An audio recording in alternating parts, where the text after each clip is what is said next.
যেখানে আকাশ পাহাড়কে ছুঁয়ে যায় আর বাতাস কানে কানে গল্পের সুর শুনিয়ে যায়।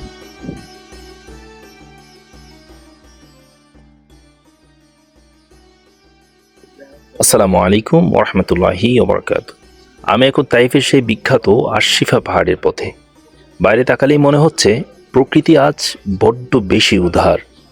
আমরা মাত্র তাইফ শহর ছাড়লাম, আর আমাদের বাসটি ধীরে ধীরে পাহাড়ের বুক ছিঁড়ে উপরে উঠতে শুরু করেছে। শুনেছিলাম তাইফ মানেই গোলাপের শহর, কিন্তু জানালার বাইরে এখন যা দেখছি তা যেন কোনো শিল্পীর আঁকা ধূসর আর সবুজের এক বিশাল ক্যানভাস। দীর্ঘ এই বাস যাত্রাটা মোটেও ক্লান্তিকর নয়, বরং প্রতিটি বাঁক যেন এক একটা নতুন বিষয়। যত উপরে উঠছি নিচের শহরটা তত ছোট হয়ে আসছে। জানালার কাছ দিয়ে বাইরে তাকালে বুকটা একটু কেঁপে উঠে ঠিকই, কিন্তু এই ভয়টা যেন ভ্রমণের আসল মজা।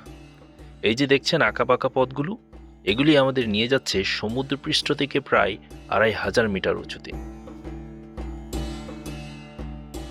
অবশেষে আমরা আশরিফা পাহাড়ের একদম কাছাকাছি চলে এসেছি।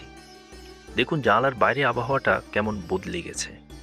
একটু আগে রোদ ছিল, আর এখন মনে হচ্ছে মেঘগুলো বাসের জানালায় এসে ধাক্কা দিচ্ছে। বাইরে এখন বেশ ঠান্ডা, চারদিকে এই সবুজ আর ধূসর পাহাড়ের মিতালি সত্যিই অন্যরকম। এখানে এসে মনেই হচ্ছে না যে আমরা মরুভূমির দেশ সৌদি আরবে আছি। অবশেষে আমি এসে পৌঁছালাম তাইফের সর্বোচ্চ চূড়াগুলোর একটি আশরিফা পাহাড়ে। সমুদ্রপৃষ্ঠ থেকে কয়েক হাজার ফুট উপরে, যেখানে আকাশ পাহাড়কে ছুঁয়ে যায় আর বাতাস কানে কানে গল্পের সুর শুনিয়ে যায়। এখানে পৌঁছানোর পর মনে হলো পথ হারানোর বা দীর্ঘ অপেক্ষার প্রতিটি সেকেন্ড সার্থক হয়েছে।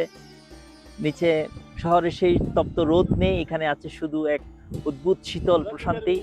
মনে হচ্ছে আমি মাটির পৃথিবীতে নেই, মেঘের কোনো রাজ্যে হারিয়ে গেছি। যাই হোক, যাত্রার কষ্ট যখন এরকম এক সৌন্দর্যের সামনে এসে শেষ হয়, তখন সেই আনন্দ ভাষায় প্রকাশ করা কঠিন। এই যে দেখছেন আশরিফা পাহাড়, এ যেন মরুভূমির বুকে এক টুকরো স্বর্গ। আমাদের যাত্রাপথের সঙ্গীদের কিছু এখানে আছেন। আমাদের যিনি বাসের সুপারভাইজার ভাই, তিনি আমাদের একজন মিস্ট্রিয়াস ম্যান। উনি কি বাংলাদেশি না পাকিস্তানি আমি এখনো শিওর না। কিছুক্ষণ বাংলা কথা বলে, কিছুক্ষণ পাকিস্তানি কথা বলে, উর্দু এমন ভাবে বলে এর ধরার কোনো সুযোগ নেই যে উনি আসলে বাঙালি না পাকিস্তানি। ভাই আপনি কি আসলে বাঙালি নাকি পাকিস্তানি? আমি আসলে বাঙালি। বাঙালি।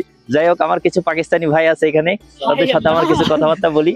भाई क्या हाल है? अच्छे हो? इधर आके ये जो आशिफा पहाड़ है, इधर आके आप लोग को कैसा महसूस हो रहा है? अच्छा, बहुत ठंडा। भाई ये इंग्लिश में बोलेगा, इंग्लिश में बात पाकिस्तान का तरह है। हाँ माशाल्लाह माशाल्लाह। ये जद्दा से अच्छा है ना? बहुत अच्छा है। जद्दा में तो बहुत अच्छा है, जद्दा में तो बहुत गर्मी पड़ती है यहाँ पे माशाल्लाह।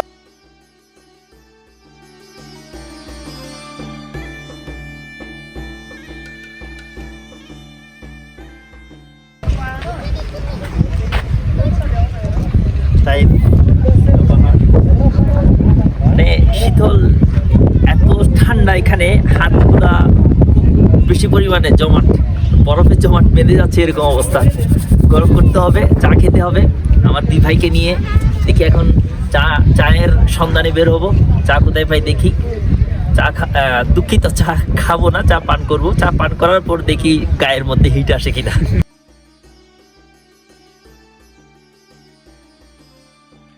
এই পাহাড়গুলো শুধু সৌন্দর্যের নয়, বরং ইসলামের ইতিহাসের এক কঠিন পরীক্ষার সাক্ষী। মক্কা বিজয়ের পর যখন হুনাইনের যুদ্ধ শুরু হয়, তখন পরাজিত শত্রুবাহিনী এই তাইফের দুর্ভেদ্য পাহাড়গুলোকেই তাদের শেষ আশ্রয়স্থল হিসেবে বেছে নিয়েছিল। রাসূলুল্লাহ সাল্লাল্লাহু আলাইহি ওয়াসাল্লাম সাহাবীদের নিয়ে তাদের পিছু ধাওয়া করে এই তাইফ পর্যন্ত এসেছিলেন, এবং এই পাহাড়ের পাদদেশেই ঐতিহাসিক তাইফ অবরোধ করেছিলেন। এই খাড়া পাহাড় আর গিরিপথগুলো একসময় তীরের ঝনঝনানিতে মুখরিত ছিল। আজ আমরা যেখানে শান্তির খোঁজে এসেছি, এই মাটিই একদিন ইসলামের বিজয়ের পথ প্রশস্ত করেছিল। তাইফের এই মেঘে ঢাকা পাহাড়ের সৌন্দর্য আসলেই ভাষায় প্রকাশ করার মতো নয়। আশা করি আজকের এই ছোট্ট যাত্রায় আপনারা আমার সাথে আশরিফার সেই রোমাঞ্চ অনুভব করতে পেরেছেন। নতুন সব জায়গা আর ভ্রমণের এমন আরও ভিডিও পেতে এক্সপ্লোর উইথ ফয়সালের সাথেই থাকুন। আর যারা ইংরেজি শেখা বা নিজের স্কিল ডেভেলপমেন্ট নিয়ে ভাবছেন, তাদের জন্য ফয়সালস একাডেমি তো আছেই। আজকের মতো এখানেই বিদায় নিচ্ছি। খুব শীঘ্রই দেখা হবে নতুন কোনো গন্তব্যে। ততক্ষণ সবাই ভালো থাকুন, সুস্থ থাকুন। আল্লাহ হাফেজ।